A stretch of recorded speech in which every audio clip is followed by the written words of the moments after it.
Baik, kita sambung kitab Idaman Penuntut pada menghuraikan yang kusut ilmu fikih oleh Al-Haji bin Abdul Ghani bin Al-Haji Yahya, penggal yang pertama, yang Jawi. Ada yang Rumi Ustaz? Ada. Bahasa Inggeris belum ada lagi, tak tahulah.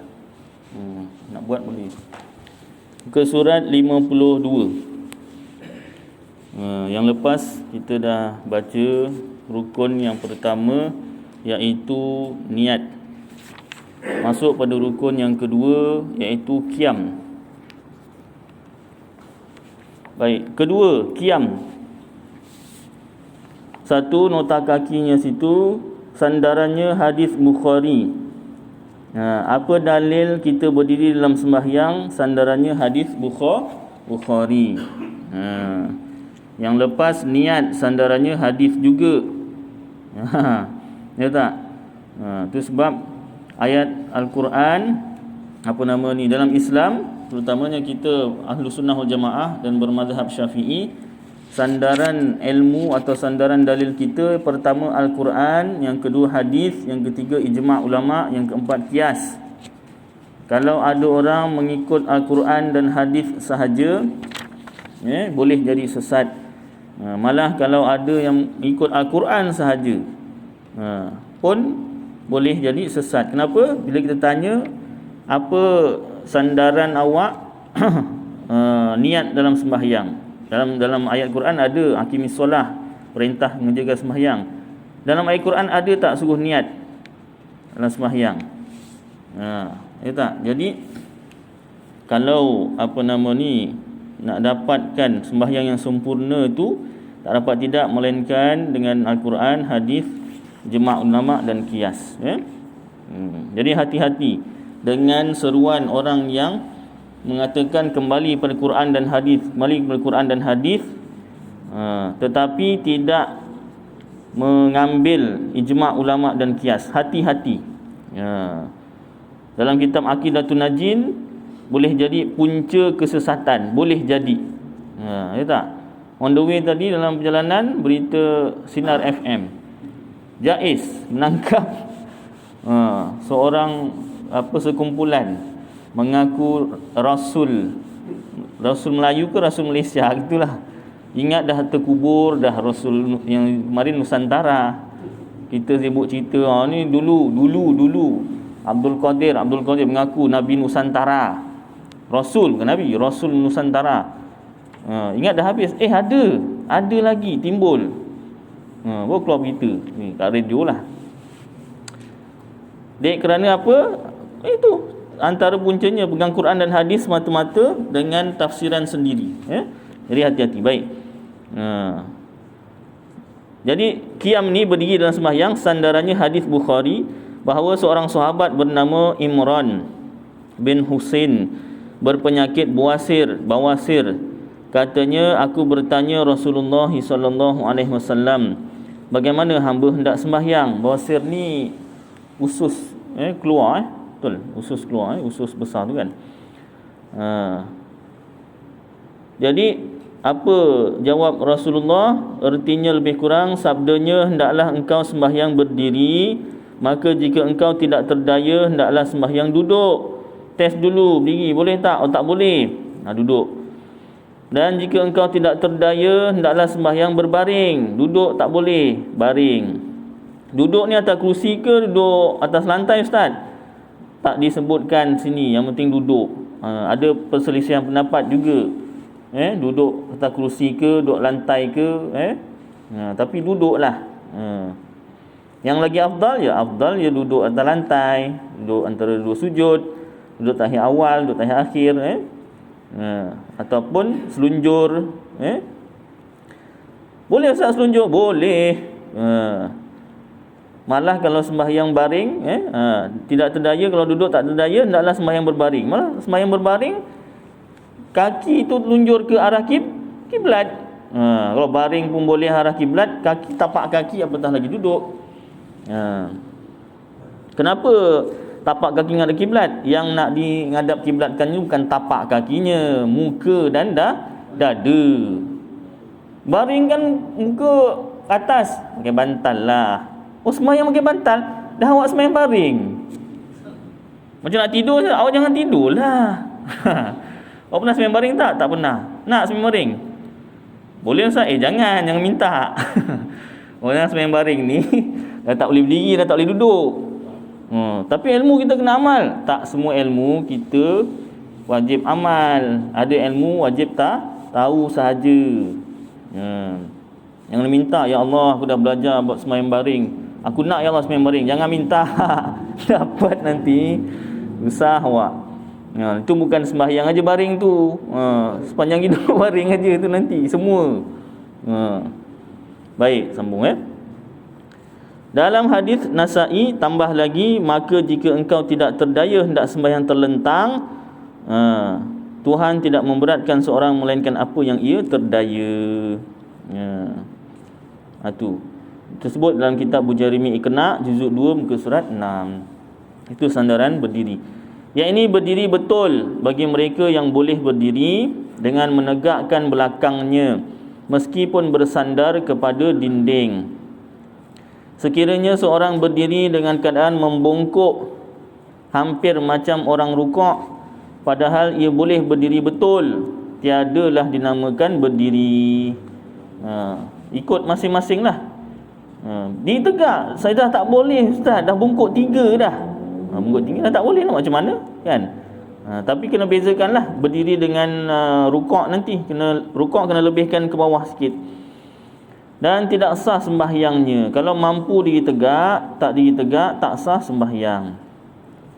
Sebaliknya, jika ia memang bongkok dengan sebab tua atau sebagainya, macam-macam lah, wajiblah ia berdiri seperti itu.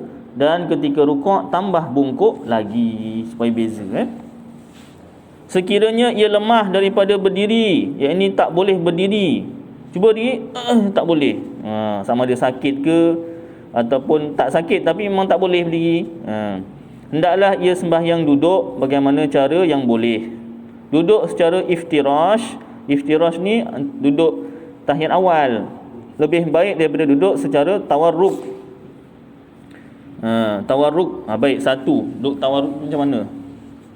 Duduk iftirash itu punggung ditunjukkan. Punggung diletakkan di atas tumit kaki kiri yang dilipatkan. Kaki kiri lipat, punggung duduk atas kaki kiri. Dan duduk itu duduk antara dua sujud ataupun duduk tahiyat awal. Dipanggil duduk iftirash. Baik, dan duduk tawarruk itu punggung atas lantai dan hujung kaki kiri dimasukkan di bawah kaki kanan. Duduk tahiyat akhir tawarruk. Duduk iftirash lebih baik daripada duduk tawarruk. Sebab tawarruk kan susah kan. Baik. Habis duduk atas kursi, dalam kitab tak ada cerita. Tu sebab ada perselisihan. Habis boleh tak boleh Ustaz? Tak ada perkara membatalkan sembahyang, kira sah lah. Tapi jadi masalah. Kenapa? Nanti masa nak, kalau sembahyang berjemaah lah, ini punggungnya nak yang mana nak diluruskan Ustaz? Punggungnya ke kakinya? Payah. Pernah saya ditanya, saya pun nak jawab macam mana dalam kitab tak ada sembahyang duduk kursi. Nak jawab macam mana? Entahlah. Kalau duduk kaki dia duduk kursi, kaki dia sebaris dengan kaki orang lain, dah ambil ruang belakang, orang nak sujud tak boleh, dah jadi satu ruang tu, tak boleh orang sembahyang. Kalau dia duduk punggungnya sebaris dengan tu, jadi kakinya ke depan pula lah terjojol, tapi tak apalah, tak mengambil ruang orang lain kan. Rasanya yang itu lagi baik, jadi tak mengganggu orang belakang punya soft tu. Soal sah. Siapa tak ada buat perkara membatalkan sembahyang. Syarat-syarat pun cukup. Dia duduk sebab tak boleh berdiri. Cara duduk tu tak diwajibkan macam mana. Baik. Tapi kalau nak afdal, duduk iftirash. Cerita afdal lah. Sekiranya ia lemah juga daripada duduk, tak boleh duduk, hendaklah ia sembahyang berbaring.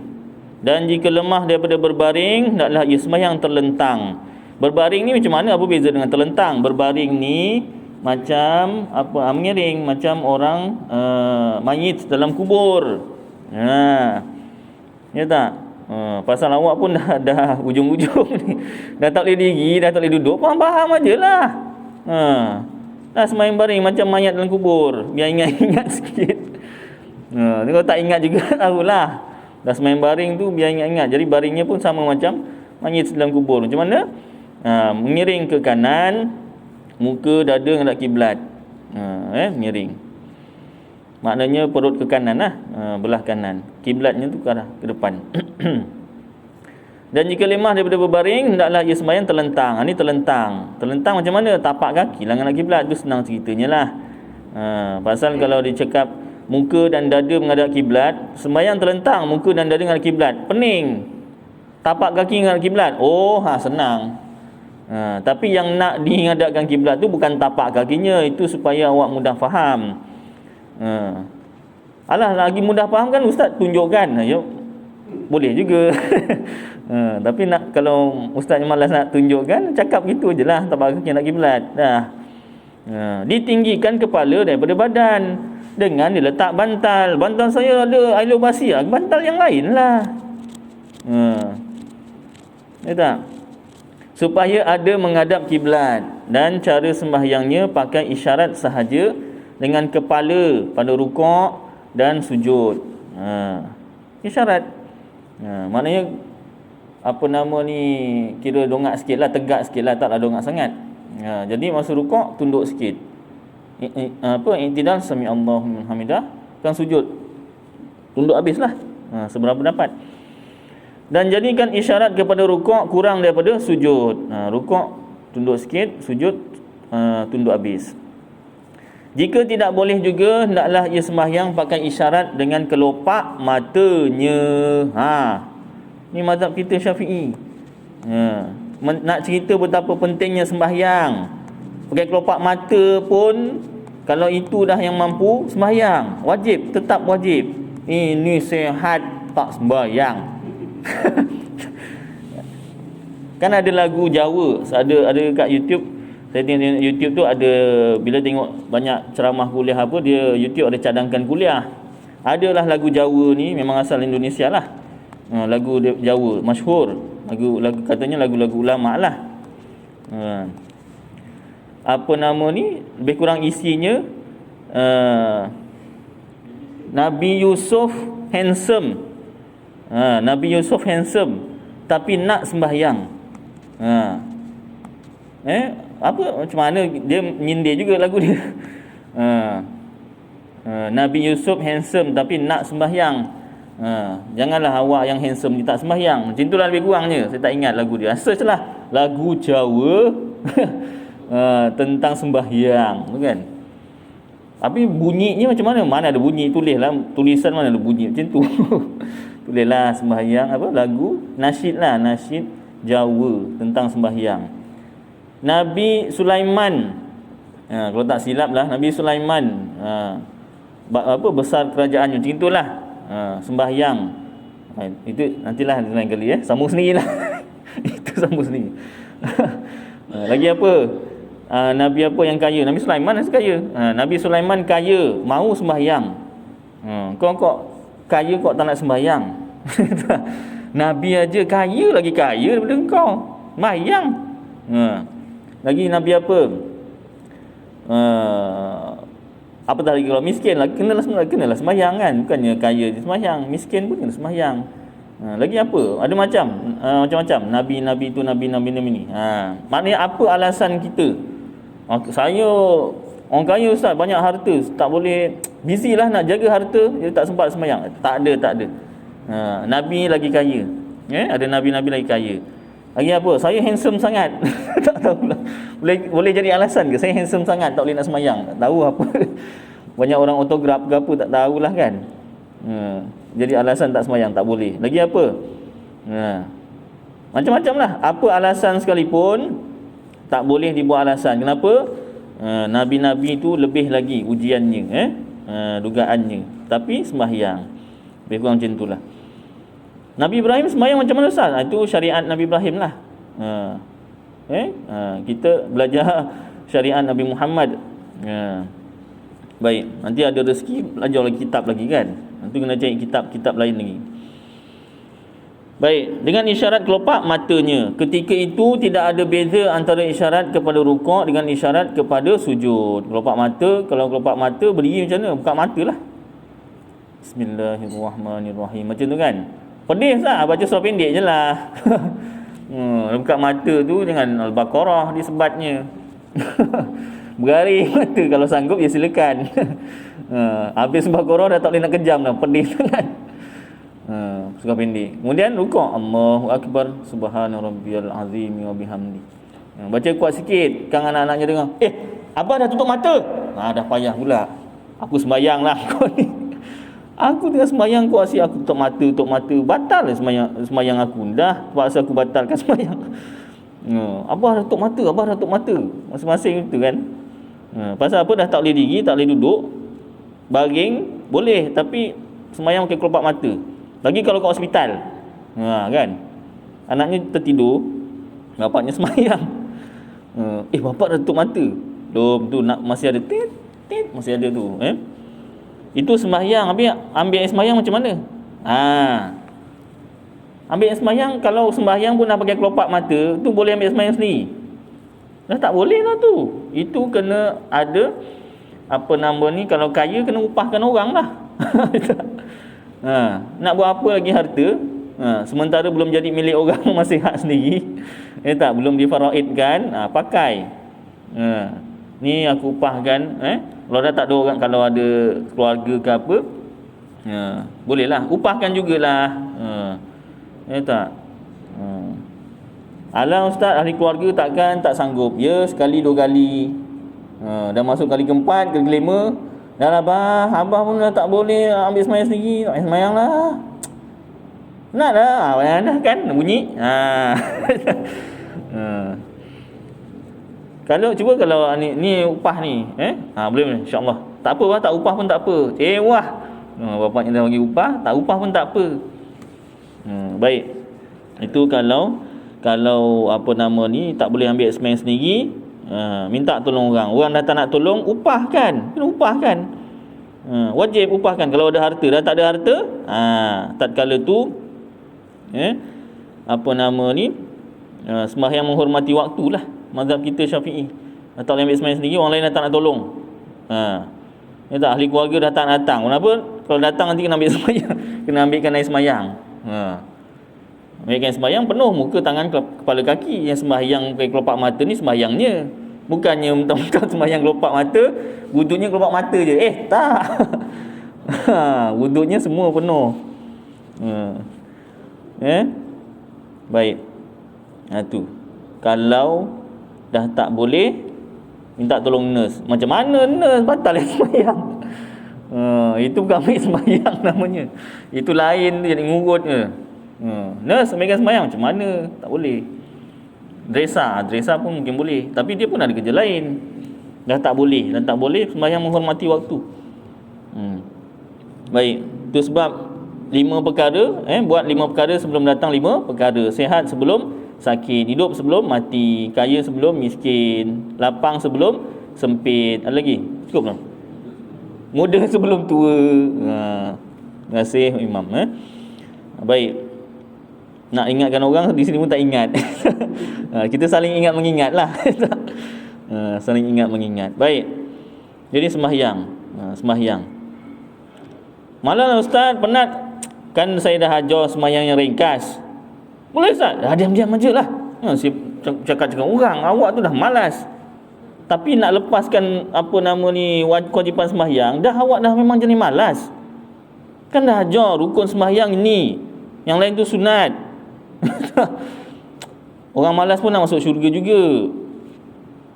Jadi ustaz ngajar ni supaya orang semua malas? Tidak, yang rajin janganlah ambil yang paling kurang, ambil yang afdal. Pandailah pilih. Awak ni kalau pilih pasangan, nak pilih yang paling cantik. Sembahyang tak nak yang paling cantik, afdal tu kira paling cantik lah. Kalau ditukar kepada cantik tu, sembahyang yang paling cantik.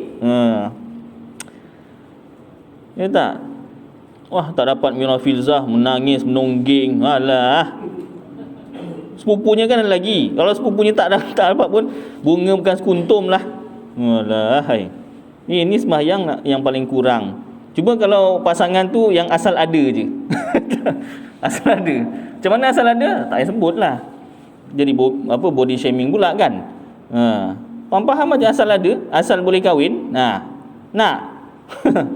Pasangan tak nak pula. Sembahyang yang paling ringkas. Baik, sambung Macam juga makan, ya tak? Makan. Cuba makan boleh ringkas. Apa? Asal kenyang, nasi dah, tak payah lauk. Cubalah. Kalau awak malas sangat nak sembahyang, ambil yang wajib saja, baik. Jangan sembahyang aja, yang lain pun cuba malaskan. Contoh makan. Makan jangan makan lauk, nasi je, asal kenyang. Habis sembahyang asal sah. Lagi apa? Kereta asal boleh jalan. Tak payahlah orang dah ketam, tak payah. Viva 660 yang paling awal tahun bila? Tahun berapa? Tahun pertama dikeluarkan Viva. Sekarang Viva pun dah tak keluar. Pakai tu je dah. Lagi apa? Segala macam tu kalau awak sembahyang awak nak yang paling ringkas, jadi yang lain tu biar adil lah. Tak nak Ustaz, tak nak sembahyang yang afdal lah. Baik. Mulai hari ni saya akan sembahyang yang afdal. Bagus, alhamdulillah. Baik, sambung Dan jika tidak boleh juga, wajib dilakukan segala perbuatan dan bacaan sembahyang di dalam hatinya. Kelopak pun dah tak boleh buka. Ya Allah, ya Rabbi, ya Karim. Sembahyang dalam hati. Tak tahulah apa jenis kemalangan, apa jenis sakitnya ni kan. Tapi hatinya masih lagi boleh ingat, boleh apa. Bacaan perkara perbuatan dalam hati. Bayangkan. Tapi beritahu dulu, saya nak sembahyang kalau boleh bercakap tu boleh lagi membaca lah. Tapi kelopak mata dah tak boleh buka, contoh kan. Sembahyang. Ambil sembahyang, dah ambil sembahyang, orang dah tak nak tolong. Menghormati waktu lah. Mazhab lain tak ada Ustaz. Awak ni suka mazhab lain. Habis Ustaz dah selalu mazhab lain. Ini mazhab Syafi'i. Kita terang habiskan dulu mazhab Syafi'i, nanti baru mazhab lain. Orang yang mengerjakan sembahyang bagaimana yang tersebut ini tidak wajib qada apabila ia baik dari sakitnya kelak. Kalau yang tak ambil sembahyang wajib qada lah bila dah baik. Ni cerita yang boleh ambil sembahyang, orang masih nak ambilkan air sembahyang.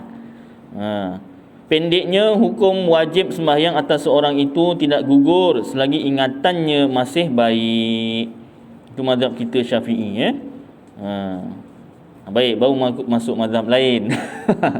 Itu yang saya nak dengar Ustaz. Awak ni mazhab Maliki. Kalau dah tak mampu ambil air sembahyang sendiri, dah gugur kewajipan sembahyang. Nak ambil air sembahyang sini dah tak mampu, dah tak boleh. Nak gerak dah tak boleh, nak sapu dah tak boleh. Dah tak boleh gerak lah ceritanya. Kalau boleh gerak lagi tu boleh. Paksa sikit. Ni dah tak boleh gerak, paksa pun tak boleh. Dah gugur hukum sembahyang. Bukan hukum sembahyang je, hukum taklif baginya. Dah tak wajib sembahyang lah. Itu kalau kita sendiri pun dah tak mampu nak ambilkan air sembahyang, bapak kita ke atuk kita, bisiklah, bapak, mazhab Maliki kalau dah tak boleh ambil wuduk sendiri, dah gugur wajipan sembahyang. Klik mazhab Maliki lah. Awak sembahyang juga. Sembahyang juga. Ambilkanlah sembahyang. Teruskan. Tapi kalau bapaknya yang sakit, bapaknya kena beritahu anaknya. Pak tak sembahyang pak. Pandai pula tu. Aku dah sakit-sakit tengah sembahyang pula. Beritahulah. Sini bisik sikit. Orang lain dengar kan apa cakap. Aku ni nak ambil sembahyang sini, engkau pun dah tak sanggup nak ambilkan aku sembahyang. Jadi aku taklid mazhab Maliki ni, aku dah tak boleh ambil sembahyang sendiri. Dah tak wajib sembahyang. Dah itu syarat dah tak boleh ambil sembahyang sendiri. Kalau boleh gerak tu boleh lagi. Ini dah tak boleh gerak. Baik, sikit je. Kitab Ustaz, tu kitab Fiqh ala Madzahibil Arba'ah. Pada tangan saya tak ada, guru saya ada. Kalau nak jumpa guru saya. Baik, masuk yang ketiga. Takbiratul ihram. Dua nota kakinya situ sandarannya hadis. Takbiratul ihram pun sandarannya hadis. Al-musi'u solatahu. Asal perkataan ini bermakna orang yang tak apa ni? Tak sembuh sin ba sebutuh sebutuh pula. Tak sebunuh sembahyangnya, tetapi sudah jadi satu gelaran kepada seorang sahabat bernama Khalid bin Rafi'. Kalau tuan-tuan punya tu apa dia punya sebutan? Sama tak? Sin nun waw nun ta tak senonoh. Tak senonoh. Bahasa kitab ni kadang terang je. Apa ni bahasa Arab ke? Tak senonoh. Tak senonoh. Orang yang tak senonoh sembahyangnya tetapi sudah jadi satu gelaran kepada seorang sahabat bernama Khalid ke Khilad ni bin Rafi'. Nabi SAW bersabda kepadanya, ertinya lebih kurang, apabila engkau hendak sembahyang, hendaklah engkau bertakbir, kemudian baca seberapa yang boleh apa yang ada pada engkau dari Quran.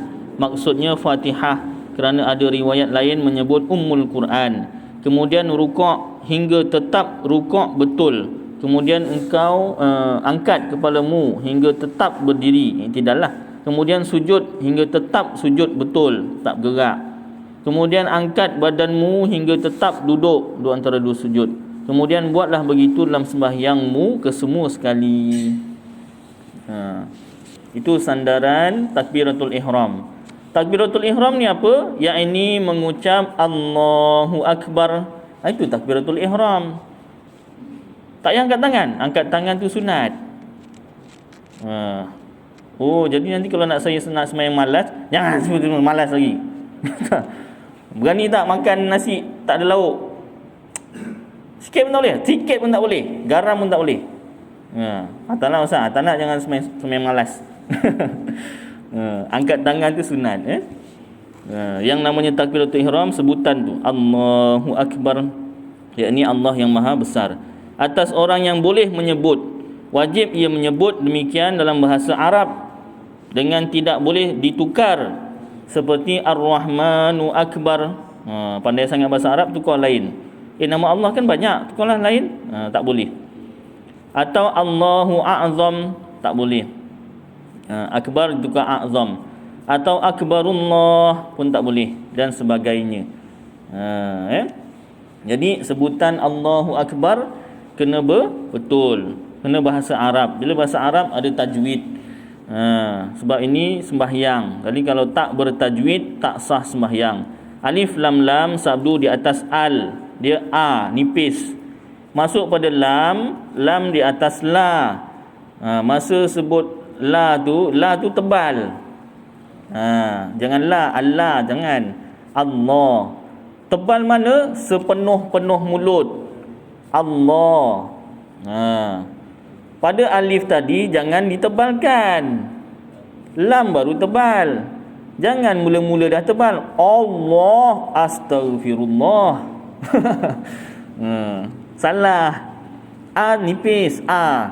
Allah, pada lam tu baru tebal.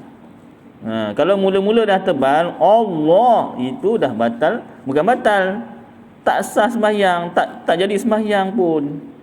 Mula-mula dah salah. Kira batal lah, pasal niat tadi dah ada kan. Niat dah ada, niatnya terbatal. Pasal apa? Sebutan takbiratul ihram tu salah. Dalam kitab Sabim Tariq ada bahas lagi. Sebutan takbiratul ihram kali pertama salah, sebutan kali kedua betul. Dia ada banyak kali sebut takbiratul ihram, mana yang sah. Nanti kita baca. Kita bahaskan yang sebutan ni dulu Jadi a nipis, lam tu yang tebal. Hu tebal, jangan hu, itu ha nipis, dia ha tebal tu, ha bulat. Allahu, jangan Allahu, salah. Tak sah sembahyang. Susah lah sembahyang. bukanlah suruh awak ni bersusah payah supaya menjaga kualiti sembahyang. Kalau tak sah, rugi awak nak sembahyang. Awak nak sembahyang yang sempurna, macam makan tak nak nasi aja, nak lauk. Nak sembahyang yang cantik, tapi sebutan salah, tak sah, rugi. Orang lain, kawan-kawan awak tak sembahyang, awak sembahyang, tapi dikira tak sembahyang juga, penat je dapat, kan rugi. Jadi betul kan? Lidah saya dah keras Ustaz. Guru saya pesan, siapa-siapa yang cakap lidah dia keras, tolong ambilkan pisau, nak test betul ke keras lidah dia ni. Cuba jelir lidah tu, cuba toreh sikit, kalau betul keras, tak luka. Tak payah toreh, ambilkan pisau, Ustaz, dah okey dah, lidah saya dah okey dah, baru je tadi ni okey terus.